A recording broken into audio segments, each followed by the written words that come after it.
Napakaraming OFW ang nagtatanong kung kumusta na daw ang OFW Pass.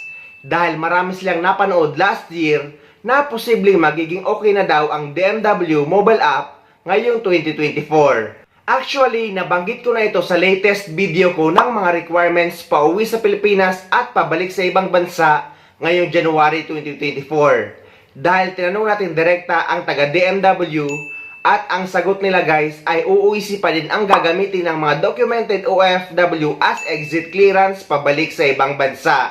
Dahil wala pang latest update ang DMW mobile app mula nang huli itong sumailalim sa app maintenance at sa system upgrade.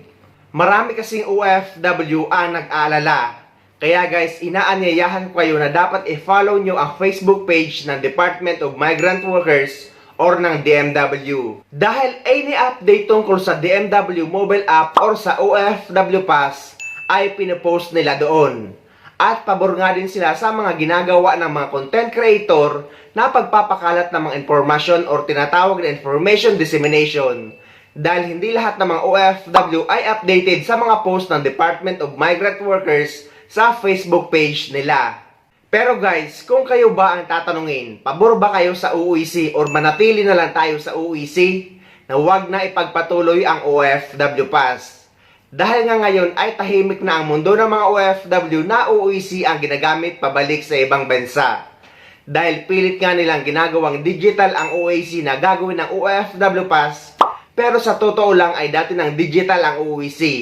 Dahil kung hindi uso ang cash refund ay hindi nyo na nga kailangan ng printed UUIC. Dahil nga tinatanggap naman sa immigration ang screenshot ng UUIC or UUIC exemption.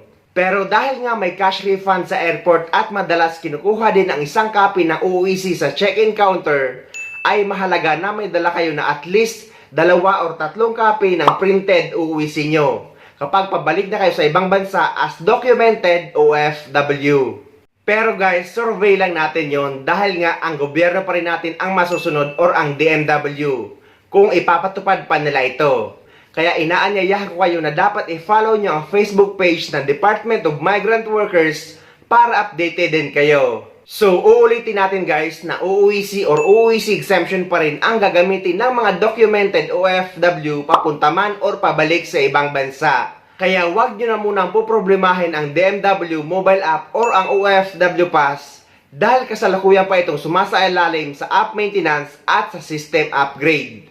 Sa mga updated requirements naman pauwi sa Pilipinas at pabalik sa ibang bansa ngayong January 2024 at sa pagre-register sa e-travel arrival card at e-travel departure card ay meron ako mga video tutorial na ilalagay ko sa description ng video na ito para may guide kayo lalo na sa mga OFW na walang idea.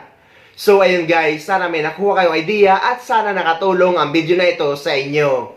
At sa mga hindi pa dyan nakasubscribe sa channel ko, please don't forget to subscribe my YouTube channel and please click the notification bell para lagi kayo updated sa mga upcoming videos na gagawin ko tungkol sa mga updates sa ating mga OFW. Mula dito sa Dubai, maraming salamat. See you next time.